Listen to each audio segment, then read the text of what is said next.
Hi,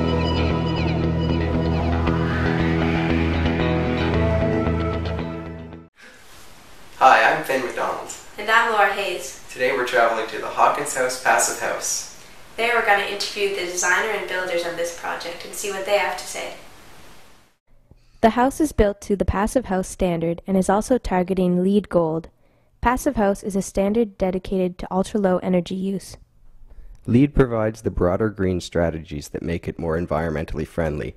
These include diverting waste, choosing local and non-toxic products, conserving water, using energy efficiently, and landscaping with the environment in mind. These two standards go extremely well together.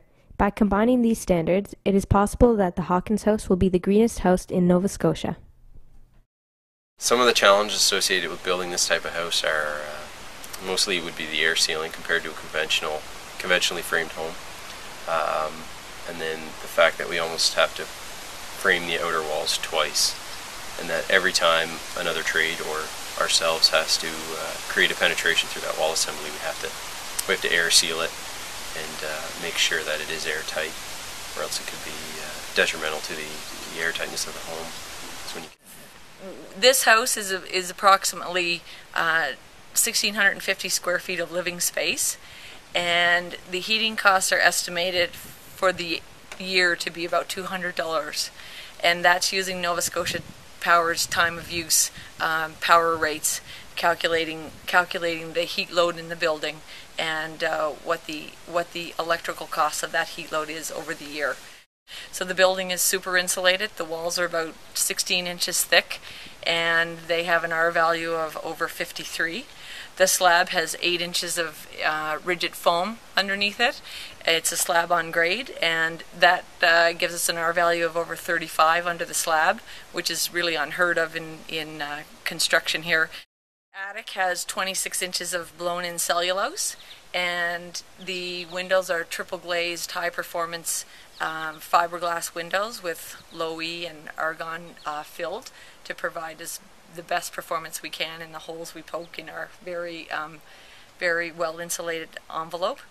And then the next one that is key is air tightness, because heat is really lost with air moving out of the building, and the air tightness for Passive House is 0.6 air changes per hour, and this is almost 3 times tighter than the R2000 standard that we're familiar with.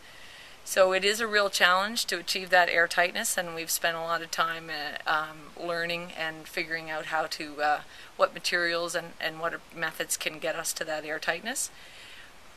And reducing thermal bridges. So we don't have frost walls in the foundation. We have a slab on grade which is completely wrapped in foam so that there's no cold spots where the assemblies join to each other. And this is critical once we get to this level of insulation. We're using what I call the poor man's geothermal. We've run 300 feet of PEX tubing under the slab that will circulate slowly to preheat the intake air of the ventilation system. Very efficient heat recovery ventilation system that provides continuous fresh air to the building, but captures the heat from the exhaust before putting it into the building.